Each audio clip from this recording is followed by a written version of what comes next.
Di sebuah pohon tinggi yang rindang, hiduplah Pipi, burung kecil yang sangat lucu. Cuit, cuit. Pipi selalu melihat teman-temannya terbang bebas di langit.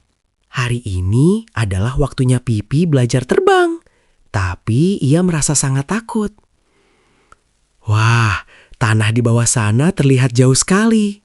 Ibu Pipi datang menghampiri dan tersenyum lembut. Jangan takut, Pipi. Rentangkan sayapmu dan percayalah pada dirimu sendiri, kata ibu.